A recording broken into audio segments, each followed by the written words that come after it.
Hey everybody, welcome to Slash Bash, where today I am bringing you another Entitled Parents Reddit video.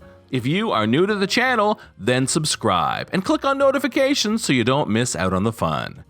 In our first story, an entitled mother throws a fit and makes her kids cry because her sister didn't take them on vacation. Let's jump right in.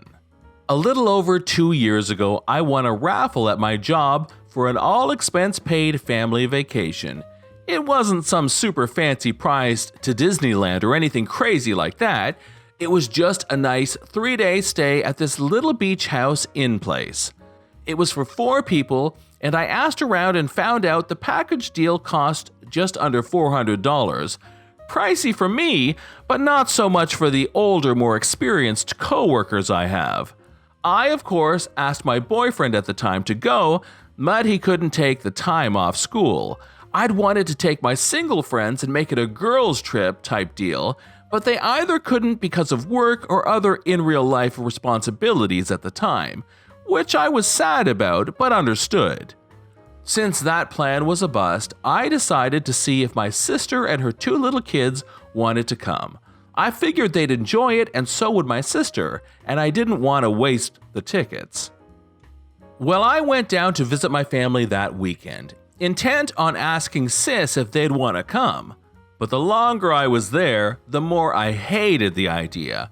By the time I was packing up to go home, I knew I wasn't inviting them. I love my niece and nephew, but they were super bratty back then. They're doing better these days, because my sister never disciplines them, ever. I love them, but she lets them get into everything and never watches them unless someone, either me or our mom, yells at her to get off her butt and watch them.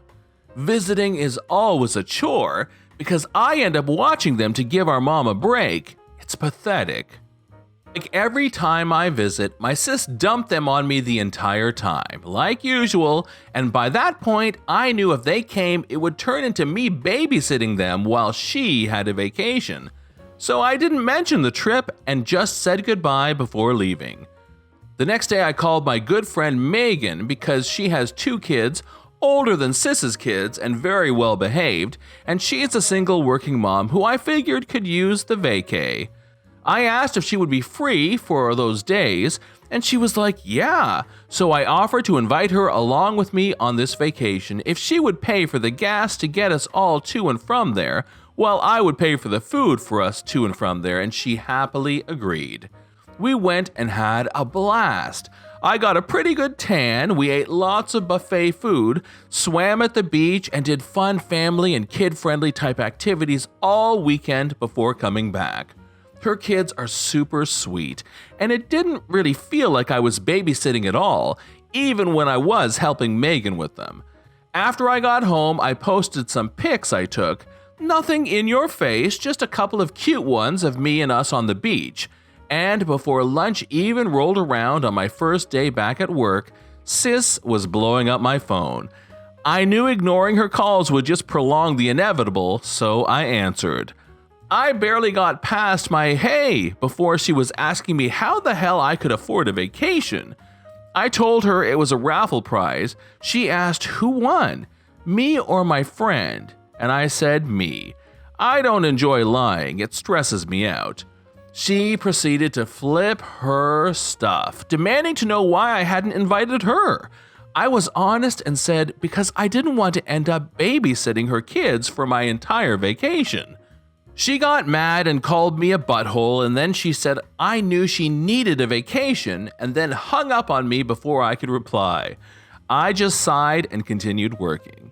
Later, while I was leaving work, our mom called me asking why I'd promised my niece and nephew I'd take them on vacation. I said I never told them I would. I hadn't even spoken to them since the last time I visited.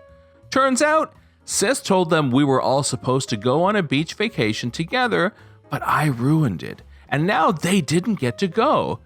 So niece and nephew sobbed all day. It took our mom ages to get them to stop crying, long enough to explain what was wrong. I told mom my side, and she said I was mean to not invite Sis, niece, and nephew, but she dropped it after I told her I didn't invite them because I didn't feel like babysitting my whole vacation. Mom also tore into Sis for lying to her and also hurting her kids' feelings like that, getting their hopes up about a vacation and then dashing them by saying I ruined it and they couldn't go? I wasn't there, but Mom said Sis threw a huge fit and basically trash-talked me all afternoon. The only thing I really felt bad about was my sister getting my niece and nephew's hopes up like that. That's the exact reason I'd never said anything to them. But to cheer them up, I took them the next weekend to a kids' play place. They're always on their best behavior with me, because they know I won't play like their mom, and I will turn my car around and take them home if they're bratty when they're with me.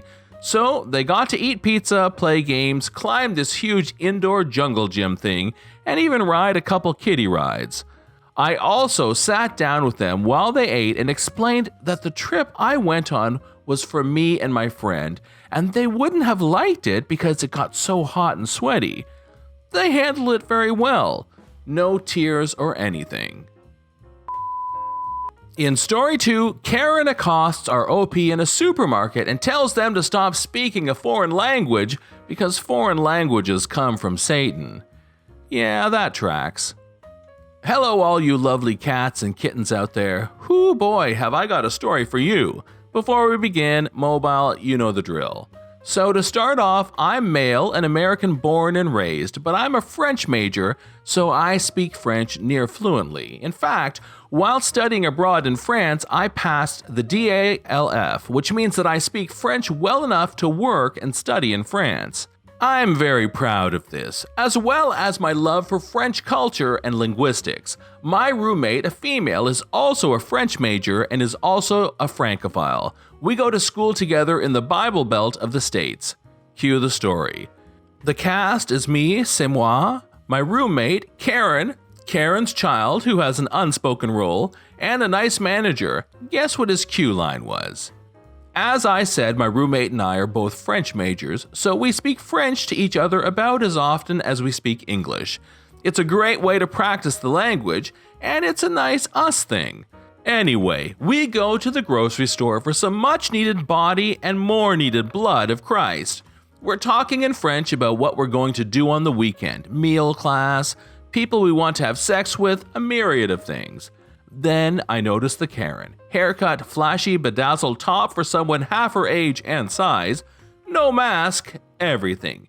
Giving us weird looks in the produce area. But that happens a lot when you speak a foreign language in public. You throw people a bit off guard. We're used to it. What we're not used to is the Karen following us as we walk around the store shopping. Whatever, she's not bothering us, just being weird. In the cheese section, we start talking about cheese in French, much to the amusement of the employees. We're having fun. Finally, the blood of Christ section, my roommate and I get a case of bread water and look for some stuff we can pair with our ingredients. We're having a great time. Really forgotten about Karen. But she hasn't forgotten about us. Something about the wine must have triggered her because she comes barreling up to us. Stop this right now. Sorry? I said stop. I know what you're trying to do. I've been watching you this whole time. Well, that makes one of us. Do you know what country you're in? Do you know who the president is? I hope so, otherwise I'm having a stroke. Yes, we're both sassy. Sue us. In this country, we speak English. Stop speaking Spanish or whatever and speak the Lord's language. As it would happen, my roommate is Jewish and speaks Hebrew. I don't, so I can't tell you what she said, just that it was Hebrew. My roommate speaks some Hebrew. Stop that! You stop that right now. I bet you're putting a curse on my child. Continues screaming incoherent nonsense, I don't remember. But I'm just doing what you said, speaking the Lord's language. Happy Rosh Hashanah. Karen loses her mind. She starts screaming at the top of her lungs, demanding the manager and police and fire and Jesus. I think this is hilarious. I'm making jokes to my roommate in French, which only pisses Karen off even more. Finally, the nice manager comes over. Is there a problem over here? Karen starts blasting him with incoherent screams and making her child start crying. Ma'am, please calm down. You're disturbing the other customers. They're disturbing me with their perverted ways. Look, they made my daughter cry. Do something about this. Hi folks, are y'all still looking around or are you ready to check out? Just looking for some wine? The manager asked us what we would like and recommended some of his favorites, and we check out. He gives us an employee discount for our trouble, but ultimately, he said he couldn't do anything about her because she hadn't been physical with us. Karen shouted at us the entire time, calling us devil worshippers and Satan and terrorists and whatever. Kinda anticlimactic and everything. It sucks that nothing happened to her, but the wine was on point, so at least some good came out of it. This is John from Slash Bash. Thanks for watching. If you've enjoyed the video, then please hit that subscribe button. We'd love for you to drop a like, share it with your friends, and we'll see you in the next one.